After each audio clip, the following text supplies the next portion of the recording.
ازيكم حبايب قلبي؟ عاملين ايه؟ يا رب تكونوا بخير. يوم جميل سعيد عليكم ان شاء الله. النهارده كده جايبه لكم اليقطين او القرا.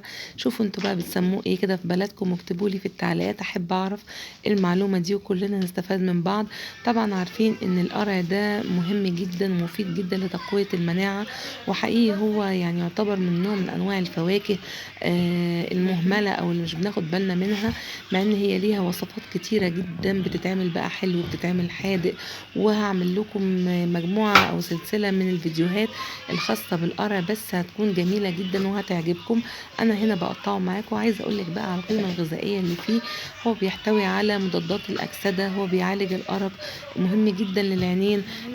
في كاروتينات يعني لعلاج مرض السرطان، عافانا الله وإياكم. في فيتامين ج وفيتامين ألف، يعني في مجموعة من الفيتامينات بجد بجد المهملة اللي احنا يعني مش بناخد بالنا خالص منها، وهي موجودة في القرع او اليقطين زي ما بنسميه.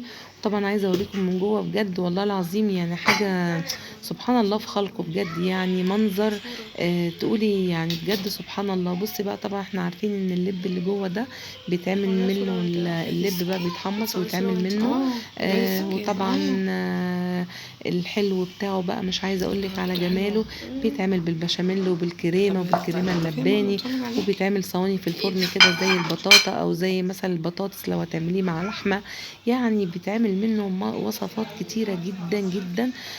انا هنا بقى كنت بقطعه بس معاكم، لسه بقى هنزل لكم الفيديوهات بتاعه الوصفات بتاعته. تاني حاجه هو ممكن يتخزن زي ما انا بقطعه كده وشايفاه. انا قشرته خلاص يعني، بس عشان تسهلي على نفسك قطعيه قطع كده وقشريه. طبعا ما ينفعش كلها على بعضها عشان بتبقى كبيره. وبرده من المميزات بتاعته ان هو ممكن يتخزن في الفريزر، وتضيفيه بقى العصاير بقى زي عصير برتقان، عصير برتقان بالجزر، عصير المانجا.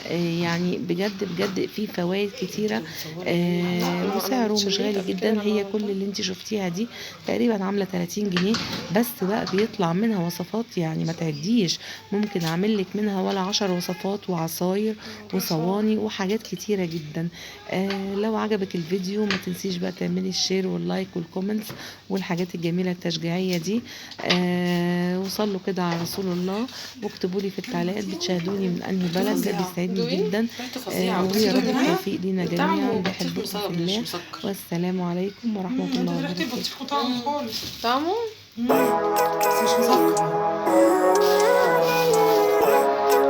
بس اللي بيشيل في الحته ينفع تاكل كده تروح Living life, every day, late at night, not okay. All I want, and I pray, all I need are some better days. Fuck me, I'm looking in the mirror, so foggy, but I've never seen clearer.